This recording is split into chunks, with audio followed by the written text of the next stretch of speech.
Hello, Francoise. Lovely to see you today. Lovely to have you on the show. Lovely. Thank you so much for having me. A pleasure to be here. I've seen so many. I think you celebrated your 100th Episode, yes, episode. yes. So you're Yeah, past so the really well 100th done. episode. I know. A shame I'm not right on the spot. We could have celebrated. Well, it's so great to have you here, and there's so many interesting topics to cover.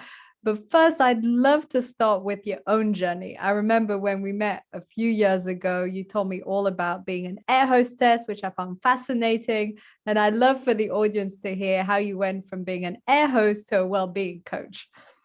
Lovely. Thank you. So I lived in France. I was educated in France until the age of 19. And then moved to the UK, and I was really fortunate to land a job as an air hostess with Japan Airlines, as you know. And the first 3 years were absolutely phenomenal. So it was very much glitz and glamour and traveling around the world, 5-star hotels. But it's a job that's also really physically demanding and also quite lonely. So you're staying in hotels for longer periods of time. And also the jet lag really kicked in. So where you have different time zones. So Japan was like our second base. And so to compensate for that loneliness, I actually developed an addiction to fitness, which ultimately could seem healthy, but it became very much an obsession. And as a result of that, lost a lot of weight. And then it just really spiraled out of control from there. So suffering from chronic insomnia, my reproductive system shut down. So physically and mentally in a really bad place. And it was a call to the NHS because, of course, back then, this was in the 1990s, we didn't have, all of these wonderful resources. And this person really saved my life. And it was the first time that someone actually listened. And this for me is a really important takeaway. So the art of listening, and particularly as coaches, and to meet people in their reality. And so was ordered to not go to work the next day, go straight to the doctors. And then I was put on a large dose of medication because my reproductive system had shut down. So it was HRT, antidepressants, and so on. So by the age of 23, I had this huge pack of medication and was just really conscious that I needed to shift and to look at transitioning to more natural therapies. And although I'm not advocating that you should, not take conventional medicine, and it was very much in line with the doctor's, advice. And so managed to, so the antidepressants, of course, then meant that I was able to sleep a lot better. So having suffered from chronic insomnia. And so I changed jobs and started focusing on my nutrition. And within 2 years, I was back to a healthy weight, and my reproductive system had kicked back in and in a much better place. And so became fascinated with the element of nutrition and how it can impact our health. So I studied biomedicine and nutrition, but I knew I didn't want to be a nutritionist because I find it too prescriptive. And always, so very much a well-being advocate. And still back then, this was 20 years ago now, no one really was brought into the idea or paid attention to the notion of well-being. And then in 2014 came across coaching, and so I was really fortunate that Network Rail funded my qualification, which is a master's level in executive coaching and mentoring. And I knew then that whilst I very much enjoyed coaching executives and leaders, that's not where my passion was, and that's when I came to blend both of my passions, wellbeing coaching. And so I'm very fortunate that I get to do some internal coaching at Network Rail. And then My Mindful Cards was born out of, I suppose you could say, a culmination of all my experiences. My children have very much been an inspiration, and it's all, my work now is very much centered around self-awareness, because whilst and mental health and physical health are very much intertwined. They very much go hand in hand. But you have to have that self-awareness in order to be to be able to address all aspects of well-being. And so that's where my work is. So starting with children, because I feel that, you know, from a very young age, we're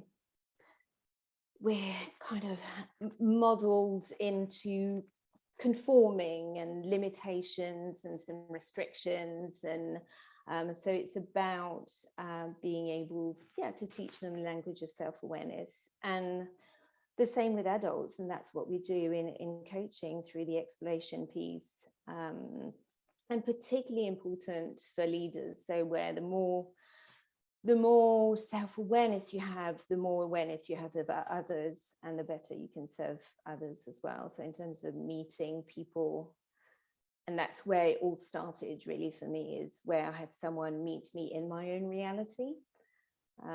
And I've been doing a lot of work lately, a lot of research around triggers. So where the way in which, so our behaviors and actions are very much driven from our emotions and the narrative that we have from past experiences and all the way to childhood. And being able to be aware of those behaviors, I think, for leaders is so key. So essentially being proactive rather than reactive. Yes, I think the whole aspect around triggers and around what you're saying around the self-awareness is so important. I still remember during the coaching degree when the instructor, it was Chris Robertson, I think, he said, the goal as coaches is not for our clients to reach their goal. And I remember just being totally shocked. What? We're not there to help them reach their goals. And he said, your goal as a coach is to increase their self-awareness. And I remember I was literally like totally blown away by this. I thought, really? That's why they pay us? And of course, we do want them to reach their goals and we help them with all of that. But what they really get, where the magic really is, where the transformation really happens, it's through this increase of self-awareness. Absolutely. And giving them the tools to do so as well. So where, you know, not only is there that piece of self-exploration, but then beyond that, so it can be sustainable and then they can develop themselves further. And I suppose grow more and more confidence. But that's where courage is necessary as well, particularly with others. And something, you know, for example, if as a leader, you see someone on their phones at their desk and you feel that this is, I suppose it could, where they're not supposed to do that, and ultimately an insult to them as a leader, is rather than telling them what they should do or shouldn't do, is actually meeting them where they're at and looking at why that person is doing this and being able to have that two-way conversation. And I think we're not having enough of those conversations, which are going to be so needed now more than ever, because I think everyone has had an opportunity to realize their unique needs as part of everything that's happened, whereas before we tended to be in this autopilot, which again, you know, from school and here in the UK in a uniform, and it's a bit like being on a conveyor belt, isn't it? And get a job and pay your mortgage, give some of that to the bank, and then pay your pension, retire and die. But we've really, and because there's so much fear, right? Where you can't, it's very hard to get off that conveyor belt. And that's why, you know, even as a business owner, if you decide that you're wanting to come off of that kind of what is seen as a societal norm, this is why, you know, it can be hard for others to support you, because they fears, not that they think that you're not capable, but fear that, you know, it's the unknown, isn't it? So yeah, I think when it comes to wellbeing, and particularly tapping into emotional awareness, that can be a really vulnerable place to be in. But I think, yeah, that, well, Brené Brown is an amazing author, isn't she? And talks all about it's in a much more prosaic way, and having done all of her research. But for me, this year needs to be all about compassion. And I feel that's coming, because I think people have been touched in ways that they're like never before.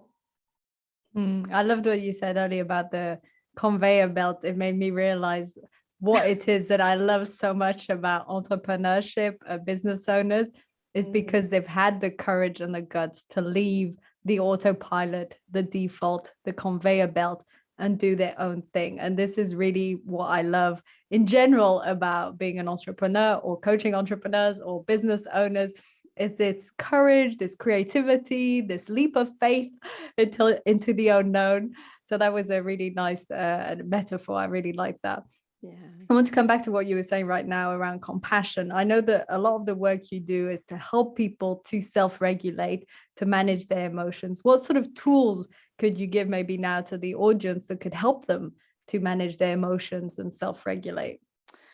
I think one of the issues is that we're stuck in the doing, and what I often see people do is to just not take that pause. So mindfulness is really just such a wonderful tool, and I think there's a misunderstanding around what that is, and similarly to meditation, so where we think that we have to put some incense on and start chanting and that we're going to transcend into the universe, when it's literally just to be able to be in the being, to just be, and to be able to pause.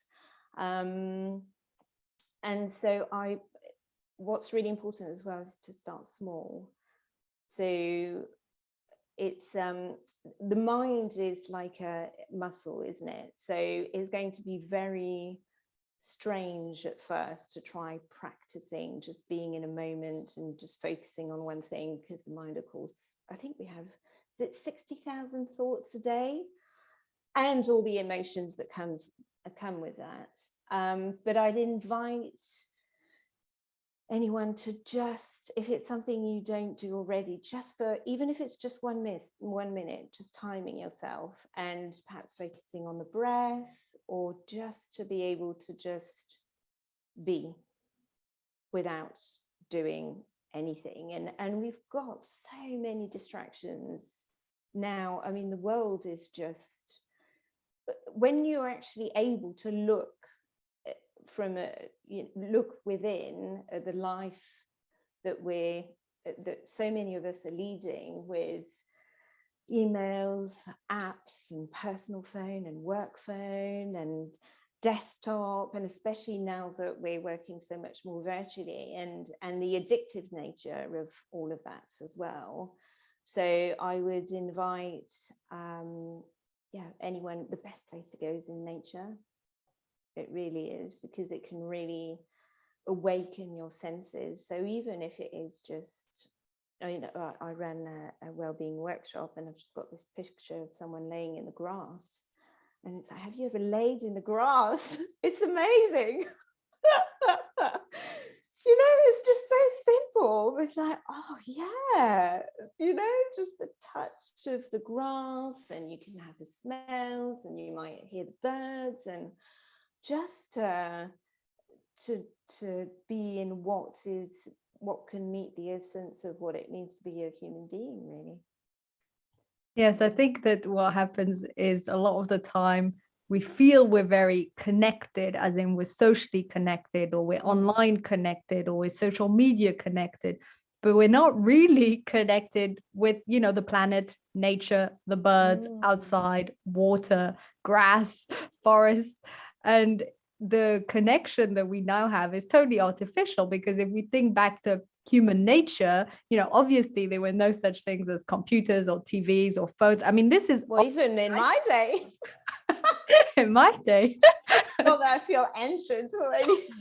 There weren't any smartphones, but they didn't have internet anyway. But we know this, but we don't often reflect upon this. So we know that these are all artificial things, yet they give us this sense of addiction and connection, and sort of stimulate us, I suppose, in many ways. And so it's easy to forget that real connection is, first of all, face to face with real people, but also in nature and all the other aspects that you also explained, lying in the grass or going for a swim in the sea. And all these things sound so cheesy in a way or so obvious. But the thing is, people forget. And how often do you get locked into your office, and then in your house all the time and always online, and you're not connecting with nature, and then people burn out or get depressed, and it's not really a surprise. Add to that lack of sleep, poor nutrition, toxic relationships, and you're Exactly. really Yeah. screwed. Absolutely. So, and it's being able to take that pause, but also really importantly, understanding your unique needs. And I think that's where the challenge is as well, is that there's so whilst it's such a different world when it comes to well-being to what it used to be 20, well, even up to 5 years ago, to be honest. But there's information overload and so much confusion, and you see it with food as well, in terms of labeling, and what you should eat, what you shouldn't eat. But everyone is very unique in terms of what it is that they need, and again, that's where the coaching element is so important, and that exploration, and only you know best what it is that you need, and also having that support mechanism. So where we have such an expectation nowadays of either instant gratification or instant results, but we are part of nature, and just like nature has to adapt, you can't, you weren't born overnight. Any changes that you make will build over time. And that's why starting small is so important, and then you build from there, and then it's the ripple effect, which is really magical as well, is where, for me, it started with nutrition. Well, actually, it started originally with conventional medicine, but then in terms of seeking more, well, I suppose, what the body truly needed. And then, of course, that then has an knock-on effect on your sleep. And then you have more energy. Because you have more energy, you feel more positive. Because you feel more positive, you get more exercise and so on. So yeah, never underestimate the benefit of even just one small change. So yeah. Yes, I'm still I'm pausing, being in the moment of, I'm absorbing everything you said. And I love the analogy, I think is the correct word, with nature. So how things don't happen overnight, because one of the many downfalls of technology, they are positives, like us having this conversation. But one of the downfalls is that has made us as humans quite impatient, because there are things that are instantaneous. You download that app, takes 2 seconds. You quickly check this up in Google, takes 2 seconds. So we have gotten used to seeing, in some ways, instant results, having that instant gratification dopamine fix. And it does mean that real transformation for real things that matter, whether it's transforming your health or your relationship or your business to the next level, that takes time. And this is something I'm constantly reminding myself of as I'm fairly impatient in terms of results. And it's true, it takes time, and it's a process, and it can't be forced. It's not like when you talk about you change your health, your body had to, sort of change everything through your nutrition, through the sleeper. It can't just happen overnight. So I think it's also a great reminder that well-being is a journey and a process, and you don't get the results instantly. Yeah, and trying to remove the I have to by I want to. So that's where, what's the vision, and what, as as a coach, what it is that you're wanting to achieve. Because also we can be driven into making some changes through pure pressure. So things like losing weight, for example. So yeah, it's quite, it's complex, I think, for everyone. But if you have someone who can help you tease out what is needed for yourself, then yeah, that's where true transformation happens. So great. I mean, I just love coaching. I always have a coach. I'm always coaching. I think ever since I discovered coaching, we were together during the coaching journey at the weekend. I mean, it's really it's really magical. And I think part of the elements is what you're saying, that it helps you to see more clearly what's inside you when you're being coached. But it's also just in general shifts of perspectives. Just, that one question, that one word, that one pattern when your coach says, you've repeated this 6 times and you think, have I? Really? Yeah. That's why it's so great to be coached as a coach, as you know, because you realize all the more how powerful it is. Just simple things like the realization of, like I said, patterns, common words, that question, and then everything can shift. Literally one question, you can still be thinking about it 2 years later thinking, wow, that question changed my life. Absolutely. Well, I have them myself, where one coach said to me, what's your limit? And I was like, oh my gosh, yes. Why didn't I ask myself that? It's just that, and when you can see it as well, and when they go, oh, that's a really good question, and you go, yes. And you can tell there's this just kind of like limitless findings and space and opportunity for change and growth. And so no, it is really magical. And I love how it's uniqueness as well with every single person. Yeah, no, absolutely. For sure. I'm not feeling too guilty about promoting how great coaching is, because even though I've done 100 episodes, I think I've only mentioned coaching, or even though I've interviewed a lot of coaches, I think actual coaching and how great it is has only come up in maybe 1 or 2 episodes. Really? So I'm like, I could do a whole episode on how great coaching is. because I don't talk about it that much. But I feel it's like the key to unlocking the, I suppose, well-being potential. And it is also for people to acquire the coaching skills, because those two-way conversations, and particularly when it comes to leaders, it's to be able to be coach-like. So it's incredibly important.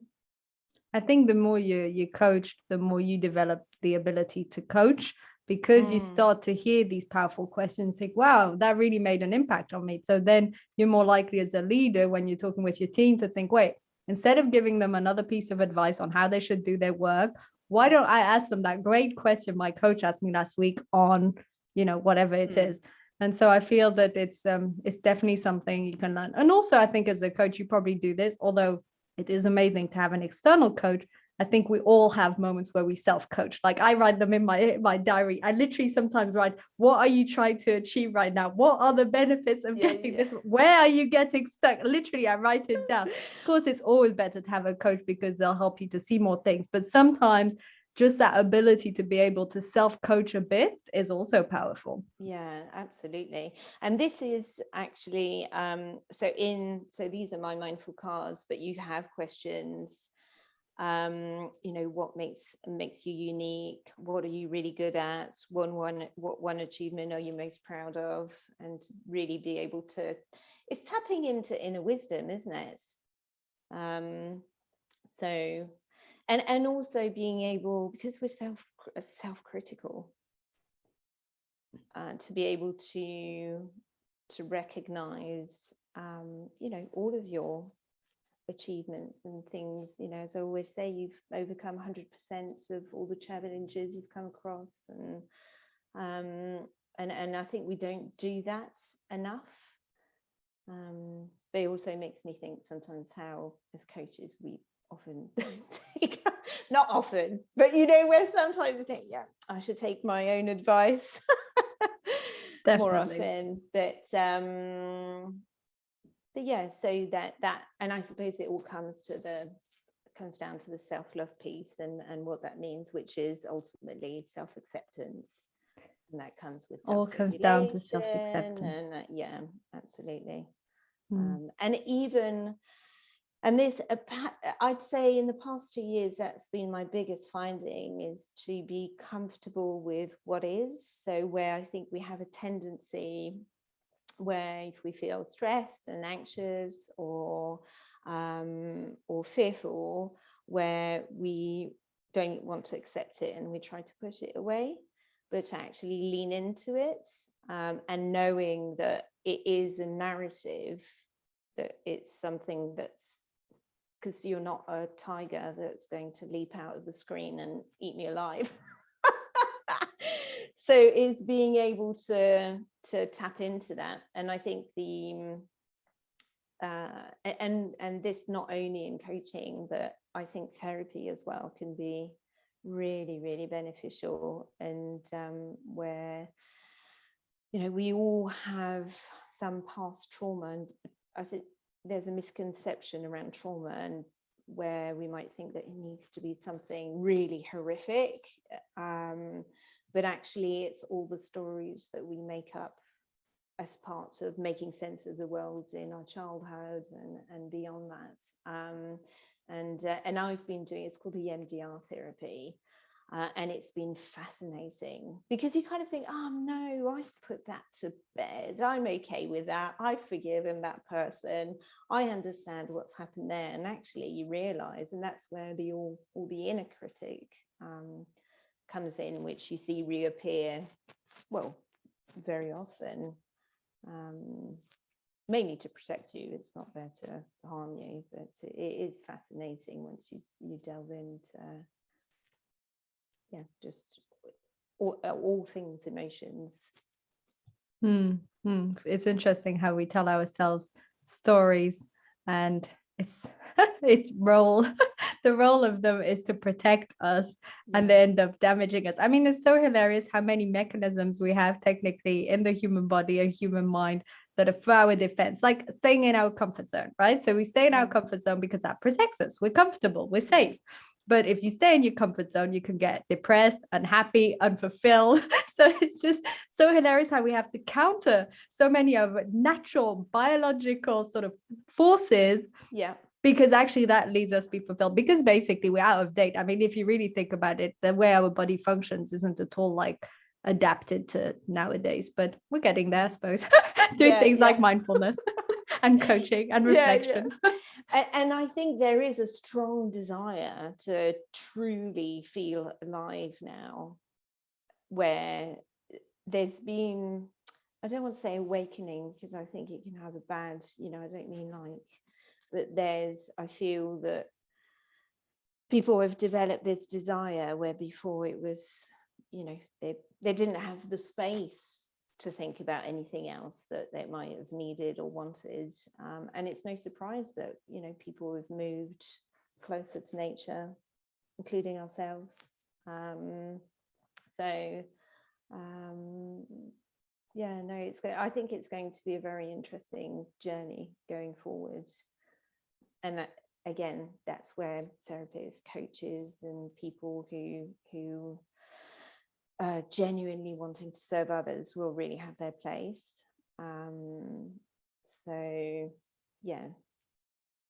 For sure. I mean, the whole situation has been such a paradigm shift, and it has helped, I think, many people break that autopilot and that conveyor belt, as we were talking before. And suddenly it being broken and not doing the same thing as usual has helped people to reflect and think, wait, what do I really want in life? Where am I going? Do I want to live, closer to nature? And I think from that perspective, it has definitely helped provide an awakening, if we want to call it that, or greater awareness, at least on so many different levels. Absolutely. And the concept that anything is possible, which before never, it didn't really exist really in our reality. And so, if nothing is impossible, then what else is possible? So, and having that, stepping off the conveyor belt and being able to look in and noticing that actually you have been able to adapt, and that it is possible for you to live completely differently, and And the interesting thing as well, and that's where there's been such a huge shift, is that before there were people like me who were well-being, coaching and really advocating this, with only a minority of people actually paying attention because they were stuck. And now, as a collective around the world, we've been able to experience that anything is possible, and to feel, well, this, because some people will have experienced it completely differently as well. So it's not undermining that some people, of course, will have suffered greatly. But it is that recognition that that life is fragile as well. And precious. So, yeah. But that helps us to feel more connected, I think. Anyway, Francoise, I can't believe we've already arrived at 30 minutes. Can you believe how quickly that goes? What do you want to leave the audience with? What is the last note you'd like to leave them with for today? Oh, what last note? I think coming back to start small, and just being able to spend a little time with yourself. And even it's things like journaling can be really useful as well. So if you find yourself really, a lot of negativity and a lot of thoughts, journaling can be really useful. Mindfulness, spending time in nature, but without any distractions, even for just 1 minute a day, and making sure that you plug it into your diary as well, because we sometimes have the best of intentions, and if we don't create the right environment, then we need to actually block in the time out. Exactly. The rest, that 1 minute out of, I'd say half an hour, but it's true. Start small. Anyway, thank you so much, Francoise, for being on the show. It has been such a great conversation. Thank you so much. Thank you, Katie. Take care.